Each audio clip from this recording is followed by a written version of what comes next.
Imagine a world where women didn't have to be afraid, where she could go for a run at night. A world where boys aren't just boys and girls aren't just victims. A world where women led more meetings, where shorts are just shorts and skirts on invitations, where restrooms are safe and we didn't need to take to the streets. Imagine a world where campaigns like this didn't need to exist. This world could be our world, but it starts with you.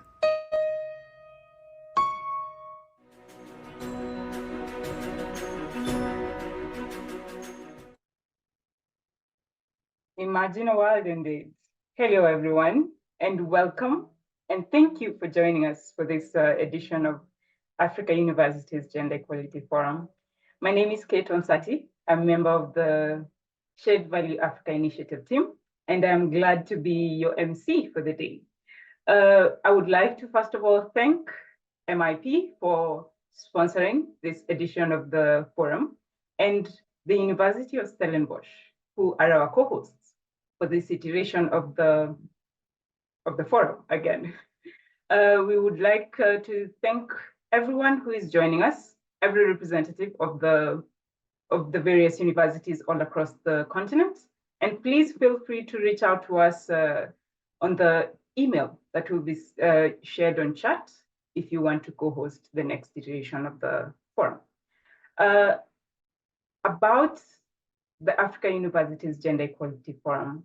This is a brainchild of It's Not Okay movement, which was formed in 2020 as a direct response to the surge of gender-based violence and intimate partner violence during the COVID pandemic. As part of our initiative as Shared Value Africa Initiative and Shift Impact Africa Group, we are very passionate about raising awareness of gender equality and reducing gender-based violence across the continent. Because even though it is claimed that 1 in 3 women will face gender-based violence in their lifetimes, we understand that the numbers are even more dire in the African continent, and we want to be part of the solution. And this is one of the ways that we do it, raising awareness about what gender equality is and is not, and even showcasing who is doing what in different aspects within the space itself. A bit of housekeeping before we move on. Please keep your mics mute. There will be a session for Q&A during which we will request you to switch on your cameras and unmute yourselves to be able to ask your questions. Thank you once again for joining us. And today's theme is, what is the role of technology in fighting gender-based violence? We understand, and we are even very aware that the world seems to be getting smaller and smaller. We are getting more connected because of technology, and there has to be a way that we can use this very amazing invention, which is technology, to be a source or to create solutions to some of the problems that we are facing within the continent and within the world itself. And Richard Farr, CEO of MIP, is a great example of how we can use the resources that we have available to make a veritable and very powerful solution available to as many people as possible. Richard Farr is not just a programmer. As I've said, he's the CEO and chairman of MIP, and he is very passionate, not just about mentorship of various tech startups all across the continent, but about giving time back to the community at large. So let us welcome Richard as he shares with us how we can use technology to fight GBV by using the example of MIP. Hi, Richard. Hi, Kate. Thank you very much for the opportunity. Thank you too. The floor is yours. Thank you very much. Can you see my screen? Yes, we can. Thank you. Thank you, everyone. MIP is a software engineering fintech. We deliver on-prem and cloud-based policy, member, lending, and digital administration platforms. We look after about 24 million beneficiaries in South Africa, which is a fair chunk of our population from an insurance and financial service perspective. Our liveware or staff base is about 600 people strong. We run MIP based on the quadruple P principle or reporting principle: people, planet, profit, and purpose. And today I've been asked to talk just a little bit about how we got into the technical space driving the gender-based violence agenda. So I will focus on the elements of people and purpose in the quadruple P. We are a level 1 contributor, and I put a stat up there that we're currently sitting at about 35% women. And even though that's not brilliant, it's much better than the standard in the country at the moment, where we see about 18%. The latest polls are showing about 18% of women are in the software engineering industry in South Africa. So we have focused on growing the number of women in our game, and but not only growing the base, we also have to look after the base. And when we looked at looking after women in business, obviously gender-based violence becomes a big issue in our lives. And I want to show a slide around flow theory, which is a fundamental principle for a programmer to work at their performance and efficiency is at the top of its game. A programmer cannot work, or is in fact completely non-productive, if one's mind is not 100% committed to the code or program that one is writing. Studies show that a programmer only achieves flow after 25 minutes. Flow is a positive state where a person's mind is fully immersed in energized focus. It takes about 25 minutes of undivided attention to reach it. Distractions break it in seconds. Just one wavering thought while writing a program, and you literally start your program or train of thought all over again and again. Now you can imagine a woman who's being abused and is in a high intellectual property space like programming would really battle. So we have an obligation to actually look after women, and bringing women into IT, we have to look at these things around women and help fight them. I also include this research 2017, but I don't think the stats have changed. But what's interesting is it was that postgraduate degree people found, a woman found 62% of them that they had reported some form of gender discrimination, which is a massive statistic in the work environment. Now, if you're a programmer and thinking about this, you actually are completely non-productive. So MIP had to go to another step to try and help our women working in our organization and in our industry. Another a key stat that affecting women, the first quarter of 2023, 11 women were killed every single day, and 118 were raped every single day in our country. Now, how do you bring women into an environment like this and expect them to perform with this Damocles sword hanging over their necks? Another added complexity coming down the line now is tech-facilitated gender-based violence, where it is any act that is committed or amplified using digital tools or technologies. It's intimate image abuse, doxing or revealing personal information, trolling, online harassment, and the sharing of deepfake images. Technology has the propensity to increase the anonymity, the speed, and the intensity of abuse going on in our country and our continent at the moment.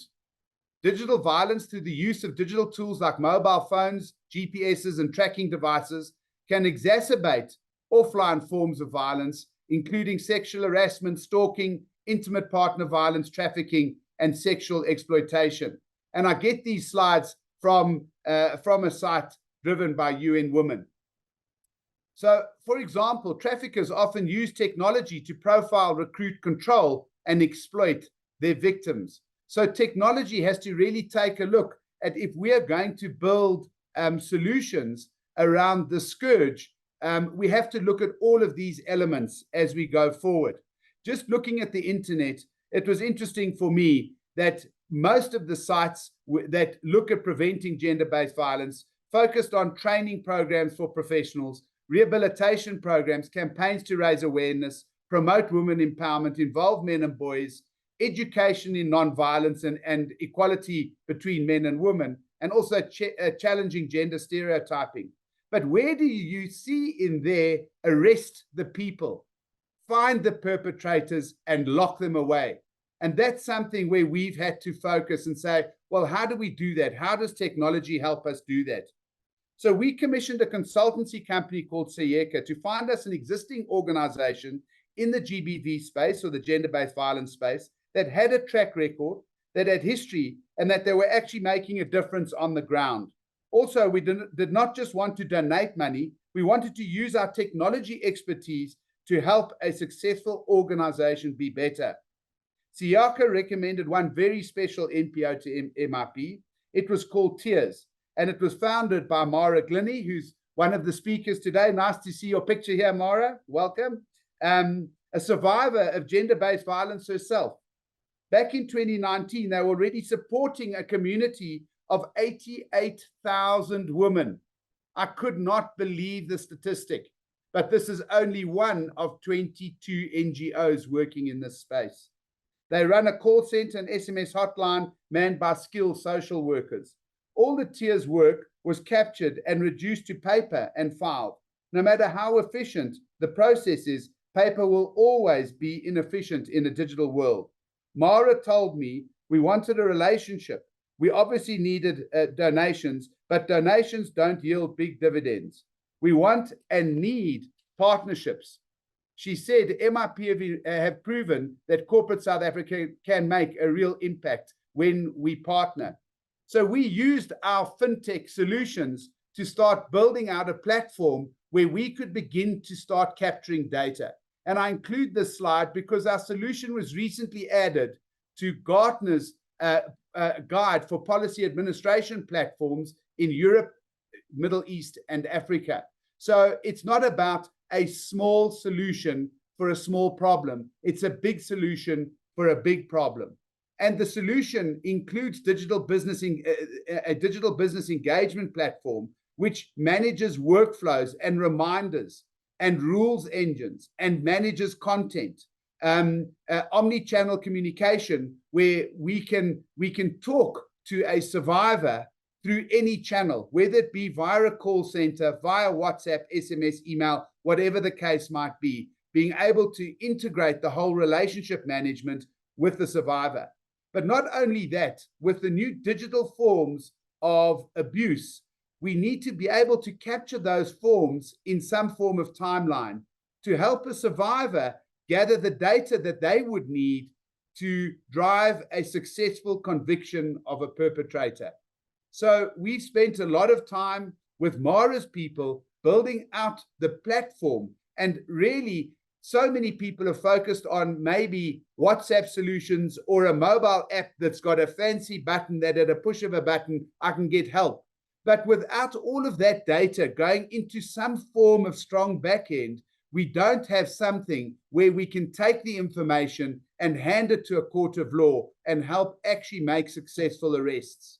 But not only that, the complexity of the systems and the complexity of the process was only highlighted to me when we started working with Mara and her team. This is one of the screens where you can see the system will automatically geolocate a survivor or someone in need, and the necessary processes can then be engaged via the system to send a support vehicle or police or something like that to help that person, help that woman get out of trouble. So Mara and her team landed up calling the system Daisy. And I just want to go through some of the pieces that Daisy actually does to show you how complex this environment is, especially if you put yourself in a woman's shoes that is in an abusive situation and desperately needs help. But you need to know what type of help and also the information you need to gather at that delicate time. So the system handles the call center and survivor relationship management administration. It will collect documenting the survivor details, capturing the case information like court order numbers and police case numbers. When you're in that immense stressful situation, how do you write this down or keep it in your mind for future use in days and weeks to come? Geolocation tags, so we can track and trace areas of high propensity. Where do we put people on the ground that can actually help where we have large volumes of cases coming through? And through the data, we can actually see that there are high density areas. Storing case documentation for survivors, so to give the ability to replace lost documentation. Now, police lose documentation. Also, you can pay the police to lose your documentation. There's so many cases where we've seen this happen. But now we can actually store that documentation on behalf of the survivor. The call center scripting can drive the social worker's response to the survivor. So, requesting information such as antiretroviral treatment because HIV is preventable, the morning after pill to avoid unwanted pregnancy from the rape, antibiotics for possible sexually transmitted diseases, blood tests to test for date rape drugs in the blood system, internal medical examination to see, treat, and document the extent of the survivor's injuries, access to medical facilities that issue J88 forms, which is a fundamental form that you need for court processes, linking survivors with safe shelter locations and, where needed, child-friendly facilities.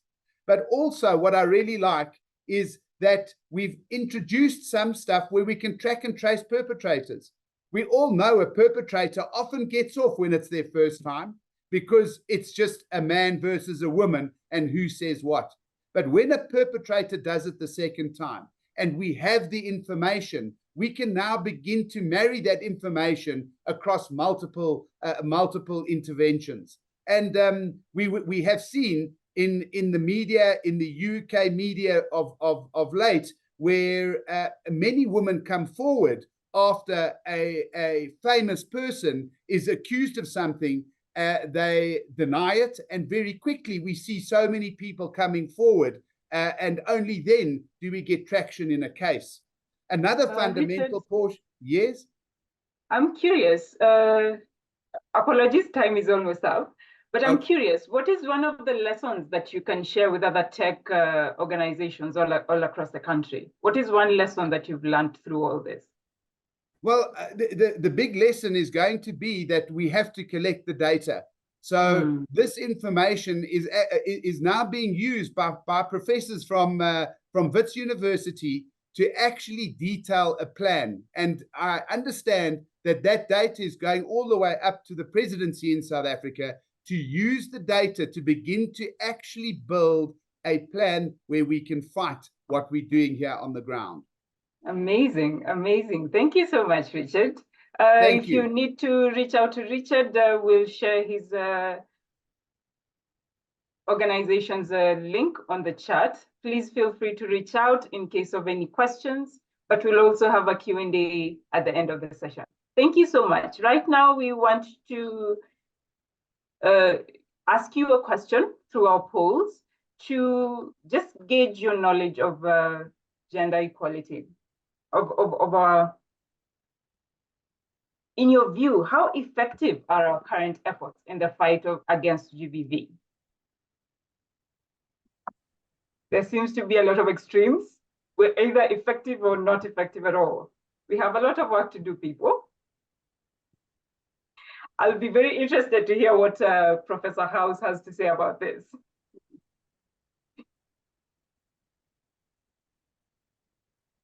Okay. So as it stands, only 3% thinks that we're very effective. There seems to be some traction amongst most of us who feel that we're mildly effective, meaning we have a lot of work to do. And most of us seems to have lost hope. Joy, I will need your opinion on that during the panel discussion. Thank you so much for sharing your views. Now I would like to introduce Professor Amanda House. I hope I have not butchered your name. Professor Amanda House. How are you doing? I am well. Thank you so much for joining us. University of Stellenbosch is our co-host on this iteration of the forum. And Professor House is an amazing writer. I have looked at some of the publications you have done, and I'm sure you have a lot to share with us about what is happening in the academic circles, and even possibly just touch on your thoughts on the effectiveness of GBV intervention across the continent. Over to you, Professor. Thank you. Good afternoon, and thank you for the opportunity to speak here today. And also, on behalf of Stellenbosch University, we're very pleased to be the co-host. And I want to say to Richard, I mean, what you've just told about Daisy is absolutely amazing, because we've just started a gender violence report center at Stellenbosch University. So it functions like a Tutuzela care center. But I think that we can really do a lot, you know, if we can use Daisy. So I will reach out to you, Richard, at some other point. I'm going to share my screen now.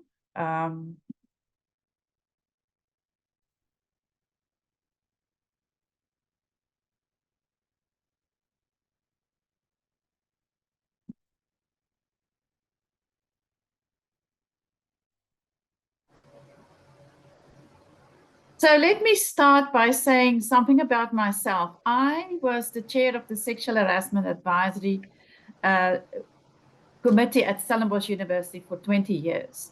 And when I started working at Stellenbosch University, there was no policy or grievance procedure around sexual harassment. But what we also discovered was that students did not have the vocabulary to understand what sexual harassment was.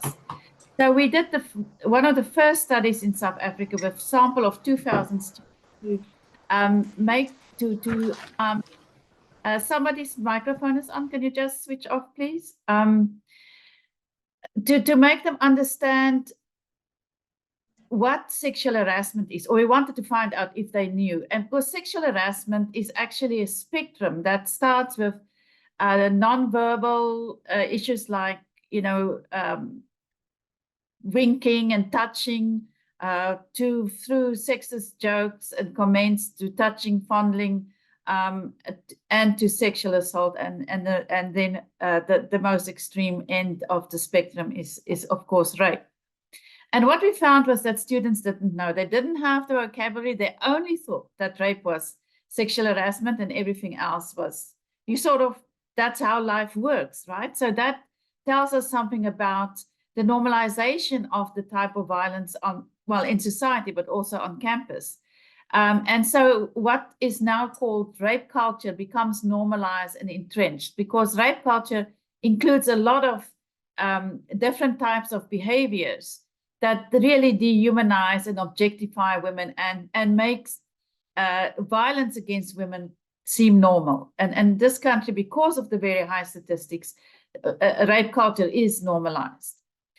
And I think we saw this in 2016 with hashtag End Rape Culture. So those of us who live in South Africa, it goes back to hashtag Rhodes Must Fall, Fees Must Fall, which was the fallist movement, the student protest in 2015, 2016 against institutional cultures that's discriminatory on grounds of race, but then also on grounds of sexual violence. And what happened because of hashtag End Rape Culture is that all universities appointed rape culture task teams, or most of the universities in South Africa. And that meant that rape culture needed to be investigated, and that there needed to be recommendations, and that the recommendations had to be implemented. So for some universities, it was really going back to the drawing board by drawing up a policy and the grievance procedure, looking at best practices and so on. For others was to actually look at why, if they have policies and procedures, why they are not working. Now, about 3 years after the fallist movement, I had a master's student that did her thesis on, she went to look at whether the recommendations of the task teams were implemented, and she used Rhodes University and Stellenbosch as the case studies. And what she found was that the easy stuff was implemented in the sense that, you know, it wasn't dealing with those really entrenched types of practices. You know, getting a policy is not that difficult. So getting a policy, but then the policy is not implemented, and so on. And what we need to understand is that universities reflect the microcosm of the society. So in South Africa, where we have between 45,000 and 60,000 reported rapes per year, and with a femicide statistic of 5 times the global average, you know, this is the society we live in, and people come with those attitudes and understandings from the society into universities. So it's not surprising then that they are actually, you know, that there is rape culture at universities, and that there are, you know, attitudes that actually justify, for example, buying into rape myths, right? Why were you out at night? Why were you drinking? Why were you wearing a short skirt? And so on. So following up on the 2016 End Rape Culture protest, the Department of Higher Education appointed a task team to investigate gender-based violence and the rape culture at universities. Now, that was in 2018, so it's now 6 years later, and yet that task team has not reported back. So we need to ask about the political will to actually make known the findings of this research. And we have, in the past year, written that different people involved, different researchers have written to Parliament to ask that the report be released. But there is nothing forthcoming, and maybe it will help if other people also put pressure on government to do that. So but the use of digital platforms for interventions were very important in the 2015 End Rape Culture marches. So what happened was that women mobilized through WhatsApp. WhatsApp was central to the mobilization around the protests around rape culture. And these protests then took on the form of what we called End Rape Culture protest marches, where women took off their tops or their underwear, and they marched semi-naked to actually claiming back their subjectivity, their sexual subjectivities, to say that, you know, if you look at this body and you sexualize it, the problem is in your head. The problem is not women. And that was very effective. The consciousness raising that was done through the students that were part of hashtag End Rape Culture. And also men participated as allies. So that was also very important. Now, I want to talk about the using of digital methodologies to study rape culture. And we did this at Stellenbosch University. In 2019, some colleagues in the theology faculty actually got a grant to do a study of rape culture, and I was working in collaboration with them. So we decided to use photo voice methodology. And what that means is that we had student field workers, and they took pictures with their phones of what they thought of as rape culture on the university campuses, our campus. And then they narrated those photos. And I mean, it was ethical research because we blurred out where people could be recognized and so on. But first, we thought we needed to write this up as an academic article in a journal. But then we decided it's going to be much more effective if we put it on a website. And we then created this website called Campus Rape Culture, Be in the Know. And I just want, you can click on that link now, and so we can show our audience what the website looks like.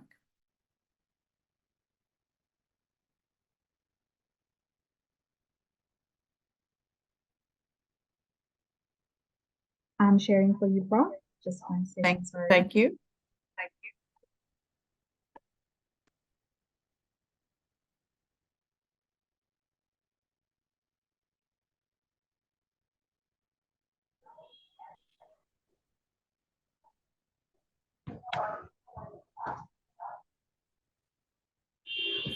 See some of the quotes there.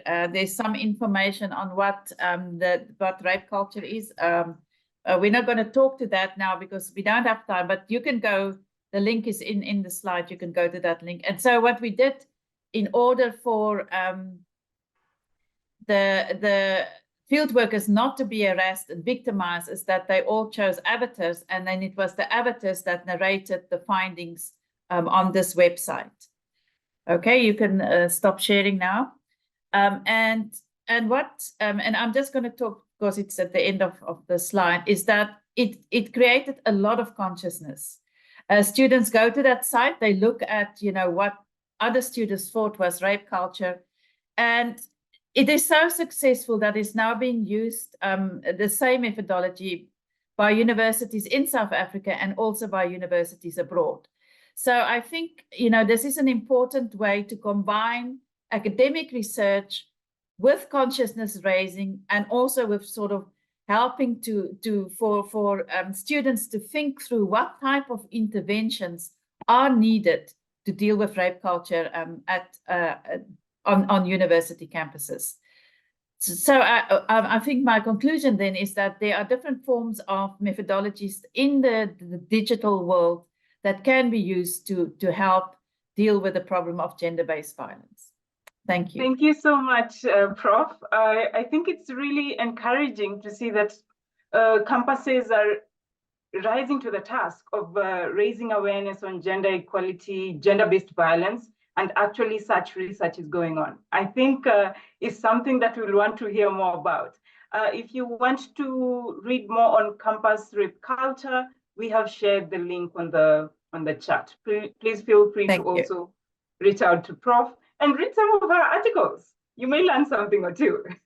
Thank you so much. Thank you. And now I'd like to call out Tiki Barnett to tell us a bit about a new way that we are raising awareness about gender equality in the workplace, and to introduce our newest member of the team. Hi, Tiki. Hello, Kate. Thank you very much. And thanks, Prof. And thanks, Richard, for sharing all that information. Prof, I was amazed to see that website, actually, because I didn't know about it, I have to be honest. And I think there's some amazing information on there. And I think, when we also go back to what Richard and them are doing for Mara and the volunteers, it really, the work is really, really great, but we still have so much to do. So I guess that's why we, as the Shared Value Africa Initiative, on the 8th of March, which is International Women's Day, we sort of did a soft launch of our Gender Equality Unit. And why the Gender Equality Unit? I think for us as an organization and for my colleagues, it's all about creating and helping to create a more inclusive and a more equitable future. We believe that when we invest in gender equality, we invest in the success of the future.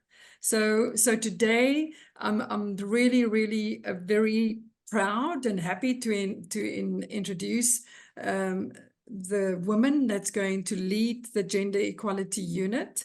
And Joy, and I know Joy has been with us for almost 2 years, but I still don't know if I'm pronouncing her surname right. Joy Rawudo. And Joy comes from she was the former CEO of the End Fund, so she comes with a lot of experience.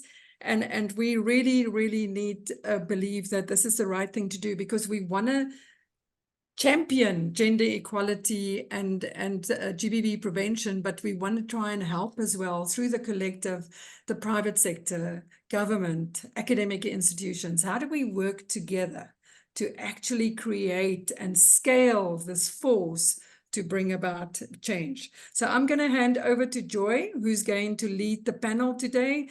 But I just want to say, please support our Gender Equality Unit. If you're an organization and you don't know what to do how to accelerate gender equality within your organization or where to start, please reach out. We're here. Thank you very much. Over to you, Joy. Thank you so much for the kind intro, Tiki, and good afternoon, everyone.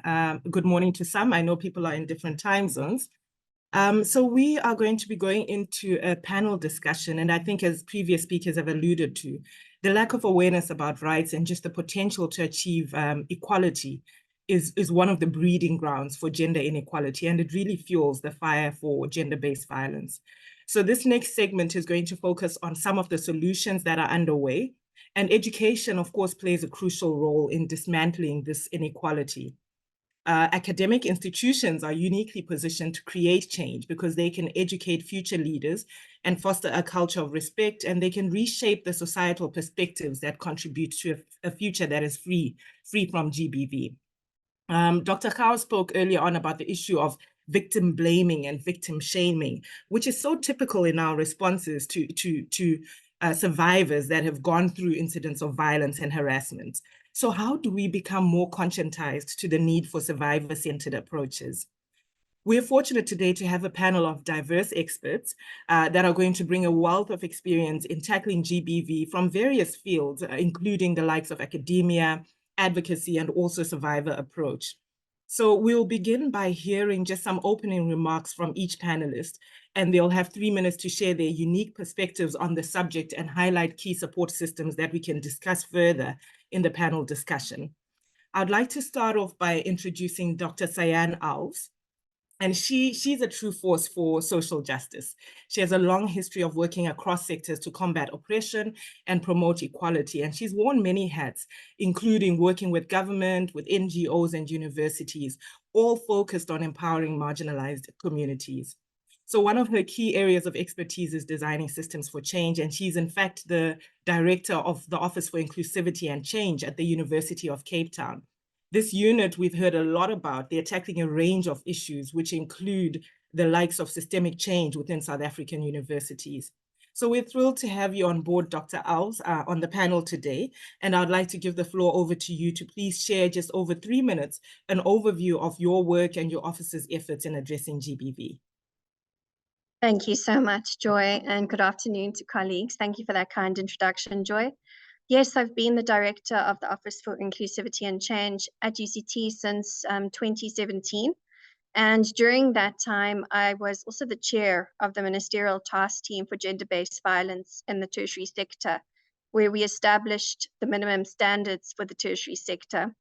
I've also worked with Flawless Movements and honored the UCT survivors' narratives to rebuild what I believe to be one of a useful response to GBV at UCT, and noting that there's always work to be done. But the brief today is really how we are using tech to prevent and respond to gender-based violence. And prior to 2018, there was no technological solution that used evidence to inform prevention methods and improve the responses at UCT. So the solution that UCT created was really informed by what survivors wanted and what survivors were asking for.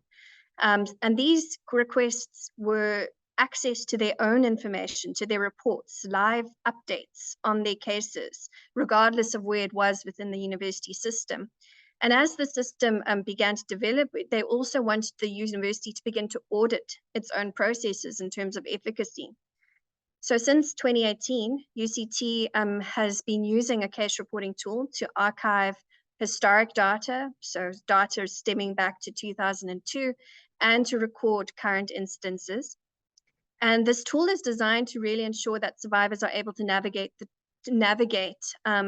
its use in a user-friendly way, and to ensure that if there's an emergency, that they can immediately seek a response from our 24-hour call-out service. Beyond operational efficiency, the technology has also provided avenues for analysis with existing data. And this really is the crux of one of the most useful aspects of the tool, because it's helping the university to better understand the impact of gender-based violence on the academic progression of survivors. And this is important as it begins to inform UCT how to improve operationally. But at a macro level, we are also beginning to see how gender equity could be negatively affected due to survivors not completing degrees or not able to find employment due to the trauma of gender-based violence. So in addition to focusing on operational efficacy improving prevention and response, and in ensuring that we are being effective and authentic with survivors, we've also begun to automate prevention techniques and tools so that the prevention work is not siloed within physical training, but can be accessed online as and when needed. We also think that technology is very useful because it begins to enhance existing systems and connect existing systems to other systems. Richard spoke about referral to SAFs. And I think that's an incredibly important part of accountability.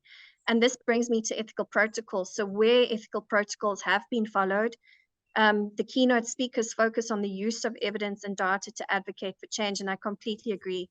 Where we have accurate data and alignment of systems with SAPs and possibly between other universities, we could really begin to strengthen accountability, prevention, and response against gender-based violence. I'll pause there, Joy, and I look forward to sharing some of these insights in the panel discussion. Thank you. Thank you. Thank you so much. That's perfect. And I've been jotting down notes as you're speaking because you're bringing up nuggets that I would love for us to explore further. I'd like to now pivot and just introduce Dr. Donath Asimire. And she's a leading figure in gender studies and community development in Uganda. So for over 15 years, she's inspired students at Bishop Stewart University in Uganda with her expertise in economics, in gender and public policy. As the current head of the Department of Economic Statistics and Tourism Management, she's playing a key role in shaping the next generation of leaders. So her impressive background, I need to mention, she's got a PhD in development management with gender specialty. And beyond the classroom, she's actually also a dedicated advocate for gender equality. She's published research in peer-reviewed journals, supervised postgrad students, and she's even served as a consultant for the Ugandan Ministry of Health's male engagement strategy, which is so important because we speak often about allies. So Dr. Asimire, it's such an honor to have you here today. Please, can I hand over to you to just share an overview of your work? Thank you, Joy. It's really interesting to have such kind of an intro. I'm really glad and proud to identify myself to gender equity and equality. Yes, our experience is very important that we share it and see how to combat these gaps or gender equality differences that we are experiencing. I'm really excited to inform the public that gender is now a global concern, and one of the Sustainable Development Goals, actually Goal 5, is gender equality. And we are working hand in hand to ensure that we achieve this goal, because without looking out to the differences of gender inequalities, both domestic or institutional based, we cannot achieve this goal. When I worked with Gender Equity in Research Alliance, although the project ended, but it is still in the hands of Uganda National Council for Science and Technology here in Uganda. That is one of the technology entities that looks or foresees the operations of high institutions in combination with National Council for Higher Education. And right now I act as their gender mainstreaming coordinator, but we are looking at the differences or the gender gaps in research in institutions, and also issues to do with gender-based violence, on how these can retard the progress of some gender categories. So it's really exciting to speak about this, because in our own countries, Uganda in particular, and if we focus to BSU, we have issues to do with the orientation that has always been patriarchal, and this requires a lot of effort, although we need to be careful to handle these issues, because our situation this side is different from other situations. Some of us who are affected may not even know that we are affected. And sometimes we even do not know where to go or what to do. So we still have a long way to go. We just need to combine efforts to see what to borrow from different institutions and support our universities from our own setting. BSU being a Christian university, gender-based violence is none, it has no platform. There's nothing to entertain it. What we only need and what we lack is support in terms of the reporting systems, where we can feel protected, safeguarded to combat this challenge to zero tolerance. Thank you, Joy. That's all. Thank you so much. I'm really impressed because you were expressing worry before about managing to stay within 3 minutes. You've excelled. Thank you. I'd like to now move on to introducing our next panelist, who's Mara Glennie, and it's really a great honor to introduce you. Mara is the founder and driving force behind Tears, and her journey is just one of incredible resilience, of compassion and unwavering determination in the face of adversity. After nearly 2 decades, and I think Richard touched on it earlier, 2 decades of enduring unimaginable violence and abuse herself, she made a courageous decision that would forever change her life and the lives of so many others. Despite the hopelessness and fear and despair that she felt, she chose to take a stand. And she chose to stand against the cycle of violence. And from that pivotal moment, that's where Tears was born.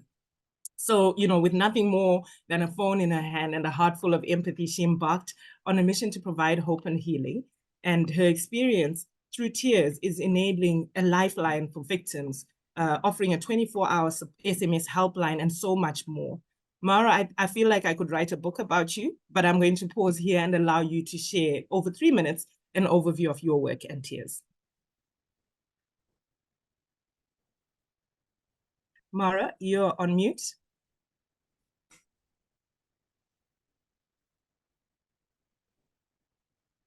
We can't hear you yet. Back Bottom in. left of the screen, Mara, and near unmute the Mara. video. Perfect. Thank you. Yeah. You can hear you Thank now. you, Richard. So at that little interlude, I'd like to say Tears is a multi-award-winning organization. But when I was being interviewed for one of the awards by some technical people, and I said, well, I don't know much about technology. He told me to say, we are technology enabled. So I'm going to start with the fact that we are technology enabled. And we are that with the purpose, because everybody does engage technology, whether they admit it or not. You have a mobile phone, you send emails. So those are technology. But those big words seem so scary. So embracing technology to fight gender-based violence, for me, is from a very simple. I sat down, I'm the research department of Tears, and I thought, what would I want as a victim, as a survivor, as I am, the help? What help would I need? So one of the things that I found is that we all suffer the same dilemma. Running any organization, we can't get the funding that we need. So the first thing is about funding, and the funding is not from having money in the bank, is that we cannot do what we do without money. And we don't have proper statistics on gender-based violence in South Africa. I don't know about the other countries. And so that's where Richard helped us. And I have other services that I have numbers, because that way you can say the average call is a rape. It's this, it's a female, it's a boy of this age. And we collect all that information with the DAISY system. In addition, we use USSD because I discovered, or I acknowledged, that almost every person in Africa has a phone. South Africa, most people have 2 SIM cards. So that means thousands of people have access to help on a phone. That's a very important issue. We have also developed a very unique system that you can access on our phone, where we have educational videos. So I'm going to send all those numbers, and I'm going to move along because we're going to have the next 2 speakers. Thank you. Thank you so much, Mara. I'd like to now move on to our next speaker, who is Ronel Kukumo. And Ronel is the Business Development Manager at Kwanele, which is an organization using artificial intelligence to improve access to justice for GBV survivors. Ronel's dedication goes beyond her current role. So for over 8 years, she's actually also been a counselor, a researcher, an activist, and a confidant to survivors. She envisages a future where survivors have quality access to support and true justice. She isn't afraid to speak her mind, as it even advocated for change directly with law enforcement. She's currently a PhD student at UCT's Criminology Department and explores the potential of AI in supporting survivors of intimate partner violence. Ronel, over to you to share a brief overview.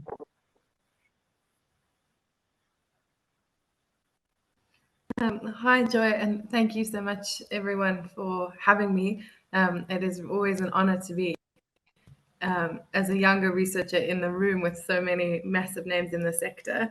And as you said, so I've worked with direct survivor support services for the last 8 years or so, and recently have joined the team at Cornele. Cornele is a relatively new organization. We're about 3 years old, and we're sort of dedicated to providing holistic care to survivors of gender-based violence, understood quite broadly within the South African context, but particularly survivors who are accessing the formal justice system, whatever that might look like. But we do this particularly through embracing innovative and emerging technologies. So Cornelia started off with this idea around having a panic button app, because a mobile application, because what we were seeing is people were in emergency situations, but were not able to access the police or emergency services because of issues around service delivery and location and things like that. But then there was this emerging market of panic button apps, which people could pay for and then access private security. And believing, obviously, in equitable access to safety for people in South Africa, the Cornele team set about trying to figure out how can we bring private security that's sensitized to gender-based violence for free to everybody who could be victimized in the country. Just because we did a lot of testing, we did a lot of focus groups working out what are the needs of people in the country. And then we sort of launched the app in November and have seen it really come through in a beautiful way in the last year or Cape Town, and we got a so that was holding her mother hostage. She didn't have the app, she didn't know what to do. The police weren't wanting to approach her, so I activated the panic button on my phone in Cape Town, and the armed response were able to dispatch in Benoni and get SAPS involved and de-escalate the situation. And it just brought home for me how really we need to be leveraging technology for this kinds of access to justice, access to safety. And then the more recent thing that Cornelia has been dabbling in is the very interesting world of generative artificial intelligence. Because what we were seeing when we were going into communities, onboarding people onto the app, is that a lot of people were not feeling comfortable asking for help from their primary support care services, or couldn't access help, especially if they were marginalized or stigmatized communities. And we saw the benefit of AI there, because people were then going onto Facebook or Google and asking questions about gender-based violence, sexual and reproductive health rights. And we saw the benefit of, especially with ChatGPT becoming more and more of an open conversation, the potential for AI to still be able to provide quite a trauma-informed, sensitized sounding board for survivors of gender-based violence became our next mission. So for the last couple of months, we have been traveling into Johannesburg, Cape Town, the rural Eastern Cape, and co-creating data sets that are very sort of localized South African, but also really trauma-informed, and looking at how we can train the chatbot to speak to people in everyday language. Because while we know we have these amazing legal instruments in South Africa, the implementation thereof is often quite haphazard or is very regionally specific, but also language remains a huge barrier to a majority of survivors in the country who can't understand the legalese. So the chatbot is really designed to not only be quite a supportive figure, but also to provide vital legal information to survivors in language that everybody can understand. And that's sort of where Cornelia is at in terms of using technology in this fight against gender-based violence. Thank you. Thank you so much, Ronelle. And last but not least, I'd like to welcome Dr. Crystal Mokoena. And Dr. Mokoena is a lecturer in public law at the University of Venda, specializing in human rights and particularly for disadvantaged groups. Her passion for social justice extends beyond the classroom as well. She's a vocal opponent of gender-based violence and has championed awareness initiatives alongside various stakeholders. She's an emerging scholar, and her research explores the intersection of human rights and social security law. Dr. Mokoena, if I can give over to you to share a brief overview of your work in building essential support systems to address GBV. Thank you so much, Joy, and a good day to everyone. You know, being the last one to talk after listening to all these wonderful ideas and wonderful things that people are doing, you just, you know, stand and just see how much still needs to be done. As has been said, I'm in the Investor Offender. And what we have done at the Investor Offender, we hold different awareness campaigns, seminars, you know, on gender-based violence. But then what I have seen is that, you know, we don't, it just becomes so much maybe towards the Women Month, August. We don't really have, you know, like I've said that I was listening to everyone, what they're doing, and we are really learning so much, what can, like, you know, a lot that we can do. But then what we like right now, what we have been just doing, we've been trying to map out the gender-based violence, like, you know, like really understanding like gender-based violence within the institution. Because, you know, in order to deal with the situation, we must first understand the prevalence, we must first understand what's really happening. So I've just been talking to students, asking simple questions, just like, do you think there's gender-based violence in the university? If yes, who are the perpetrators, you know, such questions. And, you know, it was just so, you know, amazing to hear what people are saying. Like, obviously, everyone agrees that there is gender-based violence in the university. And then the perpetrators, we're finding that, you know, of which from where I was, I thought maybe it's a lot from the maybe staff members because of the power relations, but I'm just learning that it's not so much of staff members. Yes, it is, but students are saying it's so prevalent, like, you know, among students like themselves, you know, intimate partner violence and so on. And then just also trying to understand why then, like how do these victims deal with this scourge? Because we need to understand what's really on the ground. How can we help? How can we move on? And then we find that the students are saying that a lot of the victims are very reluctant to report, you know, and some of them are saying that gender-based violence is not given the attention which it deserves. And that is why I'm saying, as I'm sitting here, I'm just learning so much from, you know, different colleagues, what has been shared. And then what also we found, like, okay, I've been also checking why are these, what's happening? Why are students not reporting? And the main challenge is that is this issue of stigma, which is now today, as we are talking about the you know, like the role of technology in this. I'm seeing that this is really going to assist us with, like, you know, with this issue at the Investor Offender, because all the people that I've spoken to, you know, like the reason why this is not reported is because there's stigma attached to that. And I'm sorry, can you still hear me? I'm hearing some sounds. Hear you. Okay, I'm sorry. And then also trying to check what can be done to alleviate this gender-based violence in the university. And students, like, we need to have students to be encouraged to talk, because obviously they are aware of what is happening. They are aware that this is not right, but then the stigma, they can't talk because they are afraid to go to the structures which we are having, which are the different counseling, you know, the counselors which we have there within the institution. So now listening, I'm just saying that, okay, we still have a lot to do. We may, you know, especially technology, looking at the young ones, how they're always having phones in their hands, you know, if maybe we could, like, I was just interested, like in Richard's presentation, how he was talking about technology. And I think, you know, from here, maybe we're going to collaborate with a lot of colleagues here and maybe find, you know, do something better and find better ways of attacking this gender-based violence.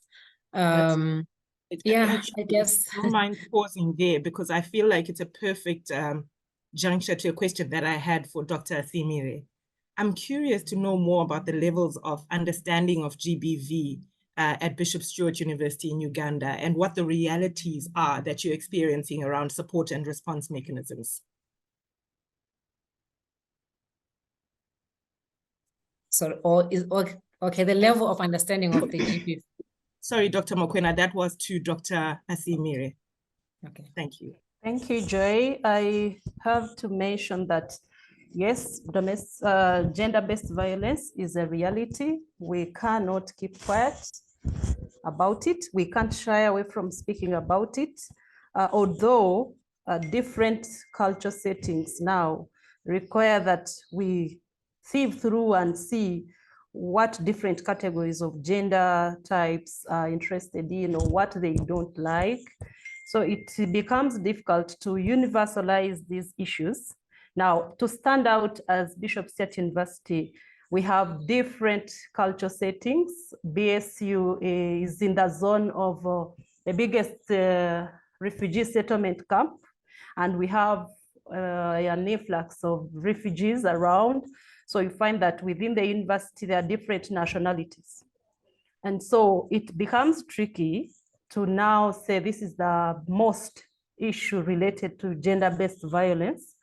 But as far as I know, and from experience, most of the issues around the emotional torture, which comes out, out of segregation and out of verbal abuses, and you find these people feeling stigmatized, and there are studies that have been done about it. And I really feel we need to come out and bring out these issues clearly so that they understand how to report the issues that affect them. Indeed. We have, yes. I wanted to just pause there, sorry, because we're running a little bit out of time. So I'm going to be moving from one to the next, and bear with me. But you touched on something that made me want to pivot to Dr. Alves.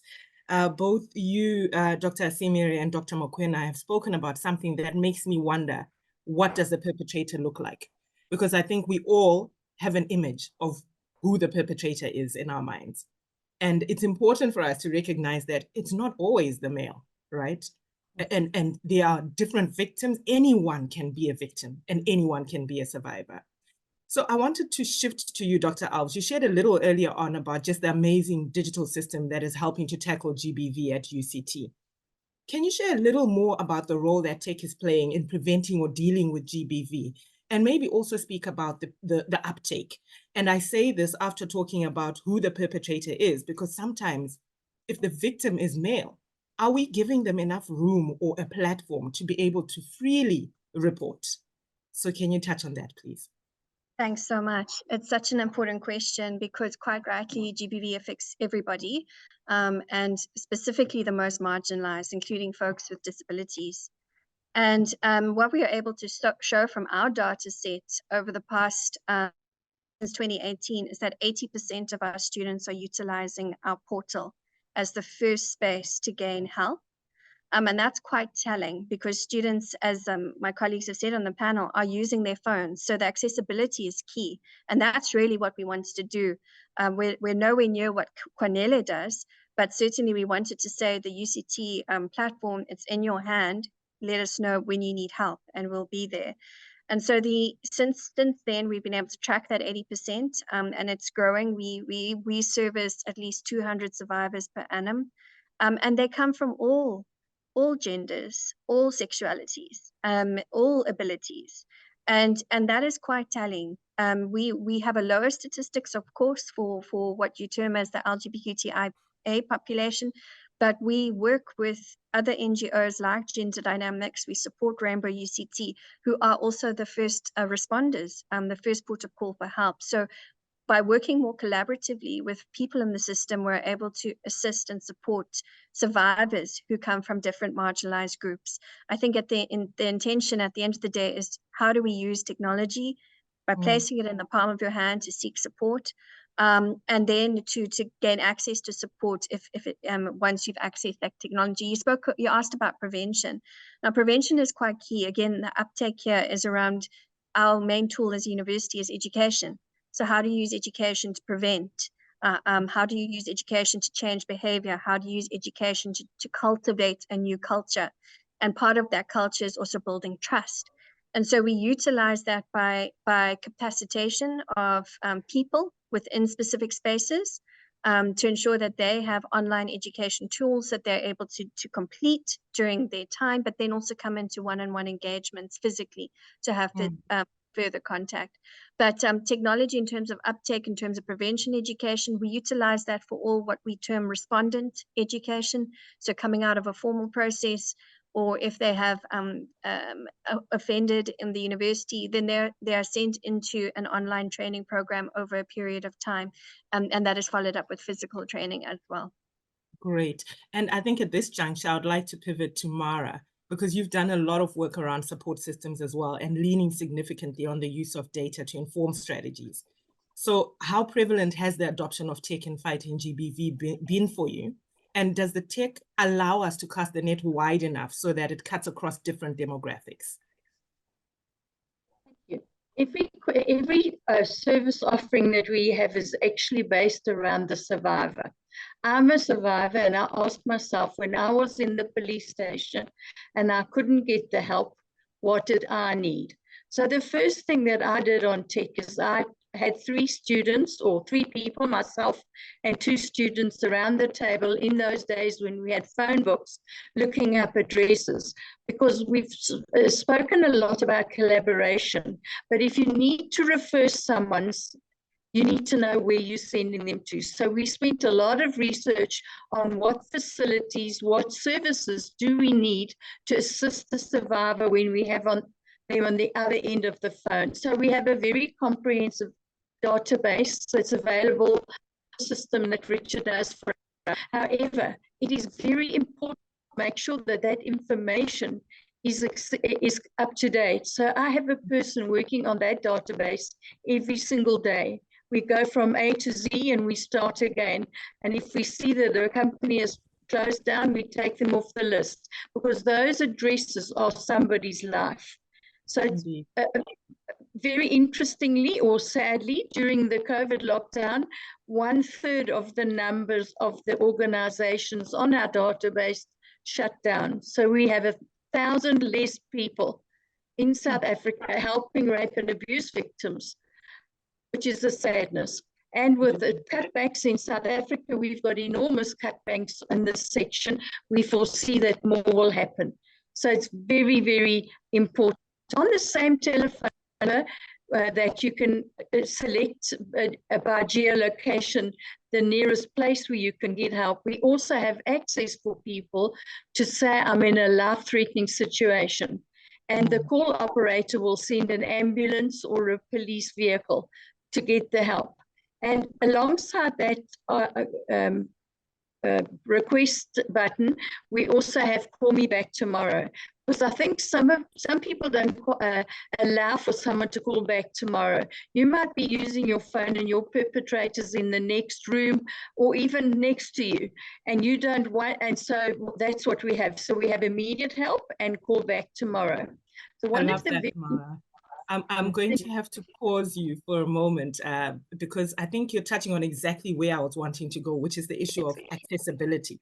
Yes. Because we assume everyone has access to the technology. So I want to actually pivot to Ronel, because when I hear AI, I wonder about accessibility. So what are the levels of awareness, and how are you going about collating data to support survivors and ensuring that it is accessible for everyone across the board? That's a really great question, because I think that what we've seen, especially in the funding landscape around gender-based violence. So my video is playing up. It's okay, we can hear you. Okay, perfect. So I think the big thing in the funding landscape that we're seeing is there's this perception that AI is not for Africa or for lower middle income countries. And we've really had to work really hard to dispel that myth, especially because what we're seeing when we go into communities with varying levels of technological literacy is there is a real appetite for this technology, and especially around marginalized communities who do not feel like they can access services in person, but also members of the LGBTIQ+ community, sex workers, people who feel that service providers will be judgmental and things like that. So we found that not only is there an appetite for this technology, but also people are very willing to learn, especially in this emerging context of open AI and ChatGPT, and especially among the youth as well. So we've really had to be very deliberate about choosing where we go in and which communities we speak to about, like, would this be helpful for you and how can we make it more helpful for you as well, which has been a really, really interesting journey. That's great. Thank you so much, Ronelle. And Dr. Mokoena, I think I would like to move on to you. So I often find myself just wondering how much understanding there is about what is acceptable and what is unacceptable behavior. And I think you touched on it earlier when you spoke. We at Shared Value Africa Initiative recently partnered with IFC to roll out Respect at Work, which is supporting businesses in South Africa to address workplace violence and harassment. And one of the things that we touch on in that is the different forms of violence and harassment, because it's not always clear. You know, in many instances, victims are not actually aware of the violations that are imposed on them. They don't recognize that a line has been crossed because of how much has been normalized in our societies. So given your research on the intersection of human rights and social law, can you share a little bit about the role that law can play? Thank you so much, Joy. That's a very good question because, you know, we live in a society that is so patriarchal, and a lot of these, things are normalized and people don't even report. And now, you know, looking into human rights, I've seen that sometimes when you talk about human rights, people think, what's there to talk about? Like, what's there again? They think like human rights is just overrated. There's just like people know what's happening. But then I've seen that there's a need to really bring awareness to people in terms of of their rights. For instance, like just for people to understand that, you know, like we've got the right to equality. And when someone is doing like this, it means that they're bringing you down. You must not just accept it just because you're a lady, or even maybe the other way around.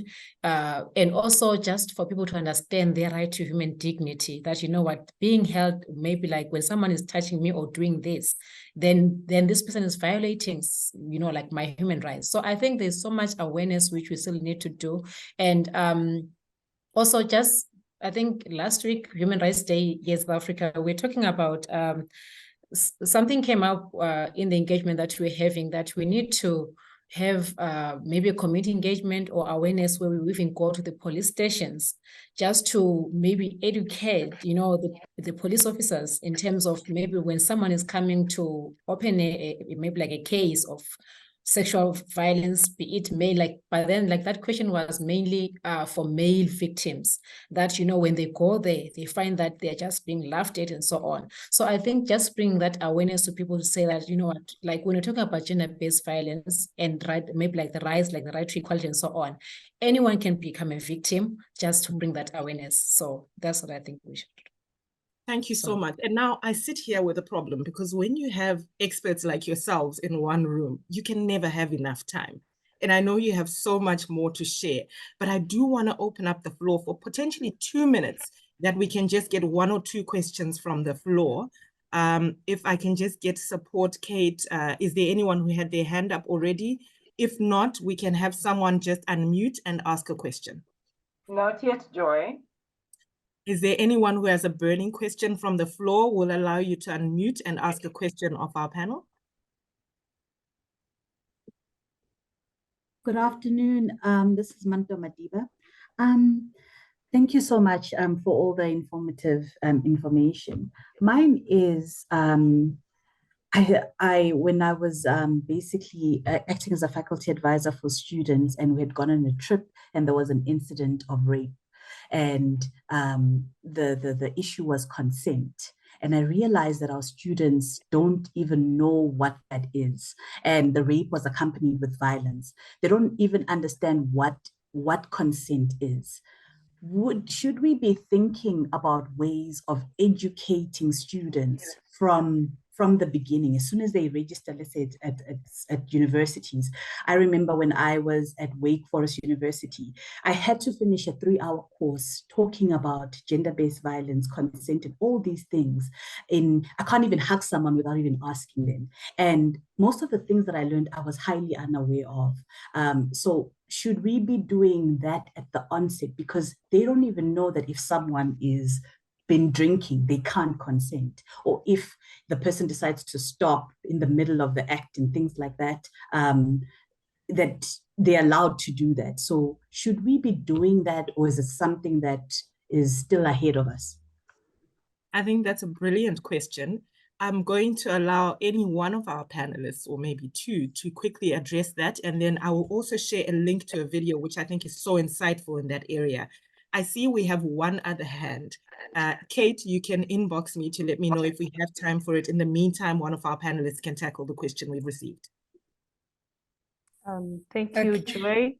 And the person who raised the question, I feel it from my end at a point where there is need for consent, and some people may not understand what consent is. I think Crystal will be in position now to guide further about this consent. Some people think that as long as the act has gone on and it's over, consent has occurred. I don't think so. Crystal, what do you have to say about consent? Rape is becoming an issue.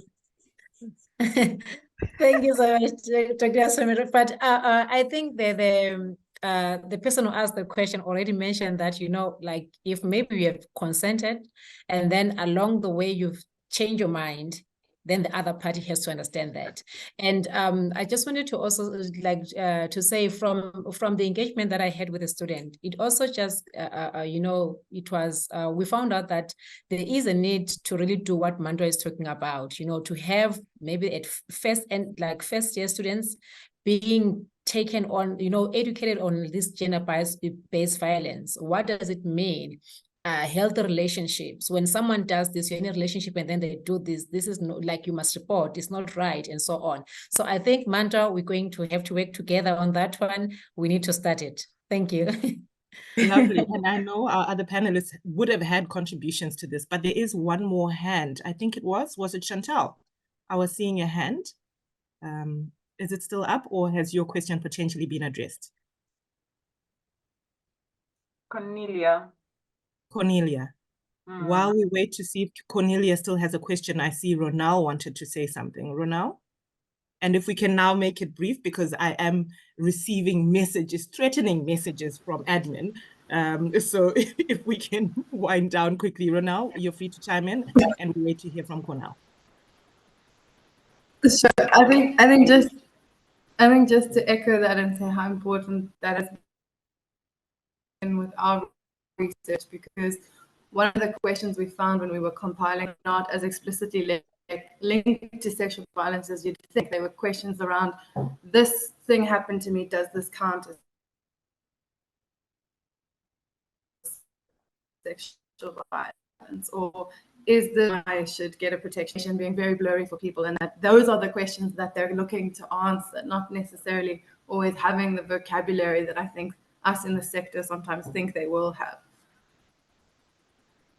Thanks, Ronald. Cornell, is Cornell still on and wanting to add a question?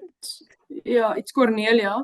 Cornelia. Yes, I work with Dr. Makuna at University of Venda, and we were listening to the use of the technology, and it's very good and it's very important, because especially now under the amendments that was done in terms of the Domestic Violence Act with the compulsory reporting of domestic violence. My question is, have you guys been able to test your systems within the domestic violence courts?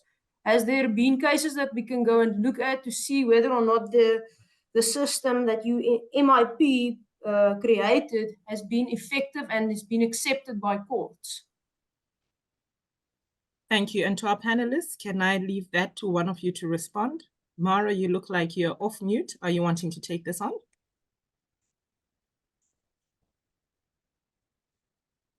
Oh, Mara, now you've gone on mute. Does anyone want to quickly take that from our panel?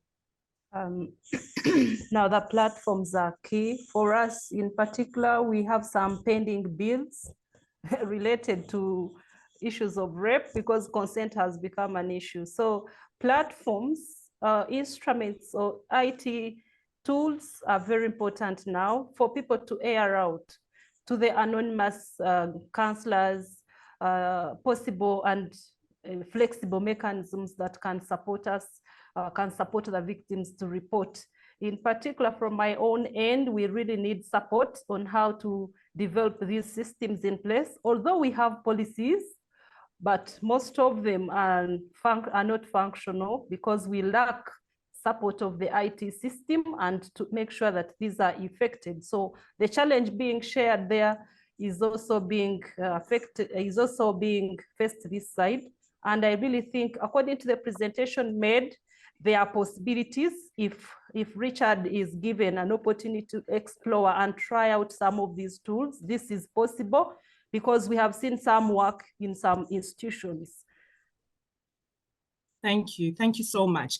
And we now need to leave room for the remainder of the few things that need to take place. I do want to thank our panelists. It's been incredible to have this conversation with you. And for questions that remain unanswered, please feel free to reach out to us via email and we'll see how best we can facilitate for introductions and conversations to continue, because we are all part of the solution. Can I hand over to you, Kate? Thank you so much to our panelists. Thank you so much, Joy, and thank you to each and every one of you for sharing your insights and showing us that indeed everyone can do something, especially with technology in our hands. Please answer our next poll question as I prepare our next speaker to give us the closing remarks. In your view, is gender-based violence education important at academic institutions? Unanimously, everyone is a yes. And I think it should be done as part of the introductory instead of having more parties. But that's just my opinion. 2% is not sure.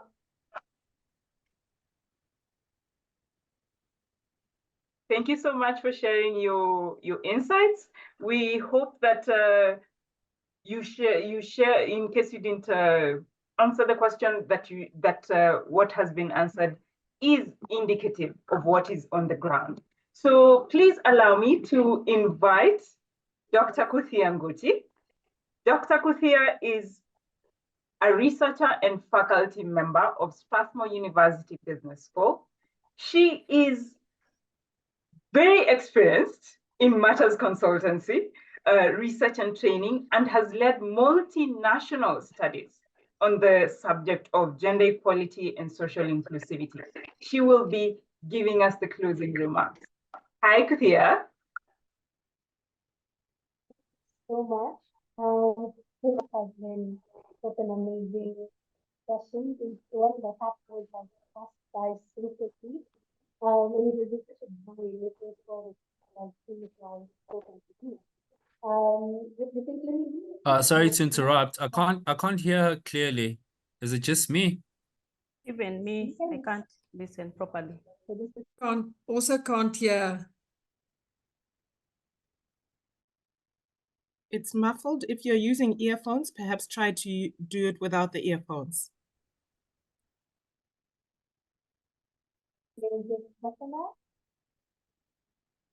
Same thing. Increasing the volume on a gadget.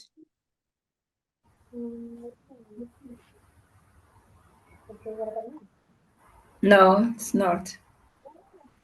We can't hear anything. I think this is an opportunity for Strathmore University to host and get 10 minutes to give us more insight in the next iteration. What do you think? Much better. Much better, yeah? Excellent. Great. Thank you so much for everyone who has spoken. Thank you for bearing with me with my technical issues. It has been such a joy listening to everyone share everything that they were learning. And I think, let me just pick one or two of the things that I have learned from listening to everyone. One reporting is very, very crucial, and using technology to aid us in that reporting and to also plug the holes when it comes to the reporting, the losing of the documents and whatnot. That is clearly something that technology can help us do it. Thank you so much, Richard, and thank you so much, Richard and Mara, for sharing with us about DAISY. It is amazing to see that such technologies already exist, and also to hear from Dr. Alves about the system that UCT has, to hear that 80% of the reporting that you actually have comes through your system means that it is something that is actually working. And possibly one of the things I kept hearing is that we will need to collaborate, and I was hearing people booking appointments in advance, and that was so exciting. And I really do hope that these collaborations do come to bear fruit. I feel as though we also learned a lot. I know patriarchy is the word that kept coming up, but one of the things that struck me, and I think it came up once or twice, is that some people don't even know that they have gone through GBV because they're not aware. And so sensitization is not to sensitize, to tell them to go report, but also to be aware of what it is that is actually happening to them. So it is amazing to hear that you're able to articulate this, and also the suggestion that came through, a question about possibly initiating this when students are still in their first year, is actually a very, very good suggestion. I am going to do that in the classes that are starting in April for myself. And I'm hoping that this is something that you can actually institutionalize in our universities to ensure that universities can actually be at the forefront when it comes to creating awareness, when it comes to sensitization, and also just educating the people who we are dealing with and working with. Because of time, allow me to just say thank you to Tiki and the Shared Value Africa Initiative. Thank you for taking the time to actually gather all these people here to have this particular discussion. Thank you to all the panelists, to all the speakers. You have clearly helped us learn much, much more. Also, one of the things that I'm seeing is that networks are being formed over here and solutions are being provided even as we speak. And I'm hoping that some of these solutions that we are seeing can be even more prevalent throughout Africa, and that we can build on the work that we are currently doing. And yeah, another statement that kept coming up is there's still a lot to do. I hope we all have the strength to keep going and to encourage each other as we continue down this path. Thank you so much. Thank you so much, Dr. Kuthia. I think I wouldn't have closed this session better myself, other than to say thank you so much to Richard and your team for sponsoring this iteration of the session. And thank you to Stellenbosch for being our co-hosts.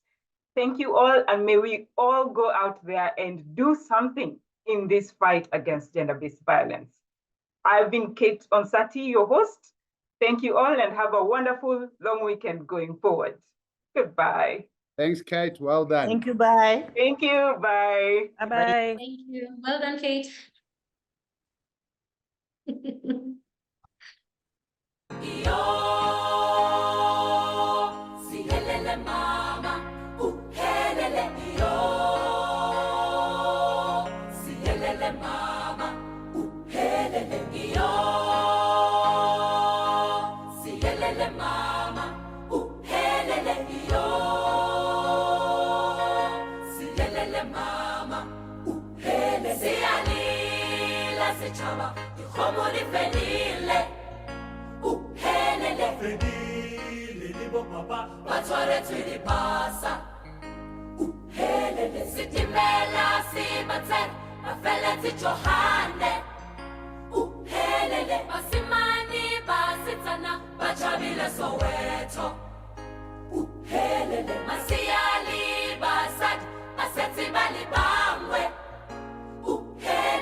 Mata